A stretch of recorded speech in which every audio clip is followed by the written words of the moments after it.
Hello everyone. Let's talk about how AI is changing the association labor market, but not in a way that most associations think. Now, it's clearly already reshaping knowledge-heavy work in associations. And there are lots of articles there about how AI will cause massive job loss. Some articles say that's too much hype, there's not going to be job loss. And so there's a lot of binary perspectives. But the reality is quite a bit more nuanced, as you might imagine, more in the middle. And let's talk about where it actually is, because it's not exactly in the middle. Early signs are definitely pointing to slower hires in some exposed roles, and especially among younger workers. Now, here's the thing. The studies that show large labor market impacts, layoffs, are focusing on hypothetical exposure, meaning the kind of tasks that current level AI can already automate. But lots of associations are not using AI to its full potential. And so Anthropic, the maker of Anthropic Claude, one of the most popular AI tools, competitor to ChatGPT and Gemini, really good tool, is actually looking at not simply exposure, what tasks can be done, but actual usage. What tasks are actually being done by AI tools? It's looking at both full automation and augmented usage, and counting full automation as more impactful than augmented usage.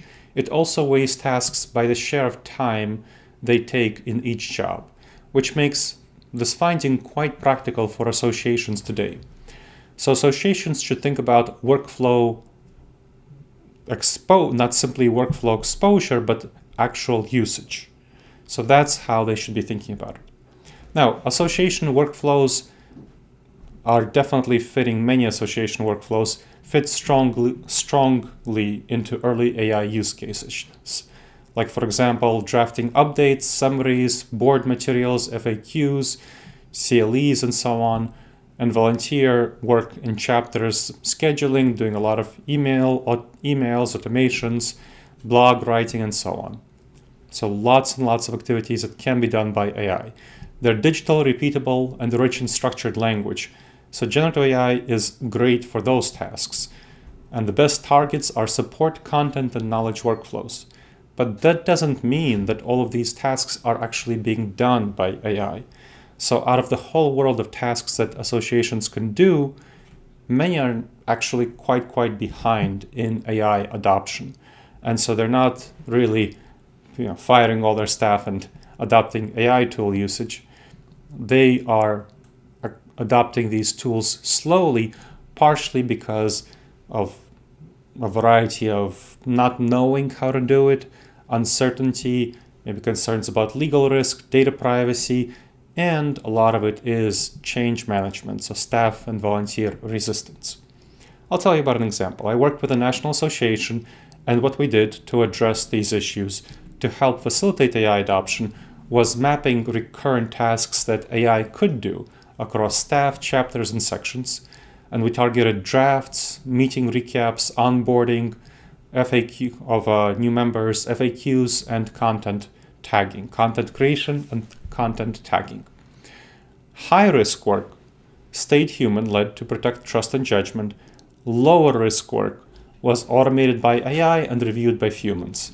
The result was much faster support for members and more time for higher-level, more risky strategic work. The goal was capacity growth, not staff cuts or role eliminations. And we didn't eliminate any roles, but we certainly were able to increase the amount of activities and the amount of services that the AI was able to provide with its members, that the association was able to provide its members using AI without hiring new staff.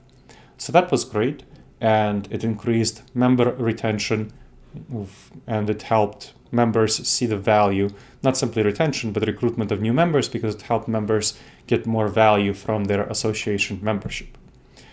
Now, more broadly, there's no clear white-collar unemployment shock appearing in current studies, but there is some evidence of pretty clear evidence that freelancer roles are being greatly reduced, and employment and the pay for freelancer roles is significantly reduced.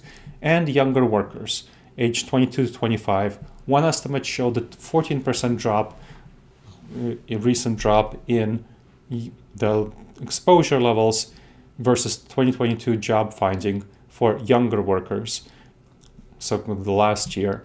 Another study found a 13% relative decline in employment for junior people.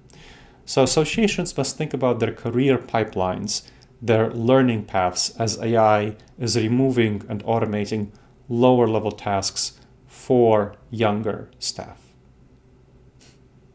I hope you enjoyed this episode of the Wise Decision Maker Show. Please sign up wherever you checked of the Future Forward Association show. Please sign up to wherever you check this out and leave a review. It helps other people find the show, and it helps us improve the show.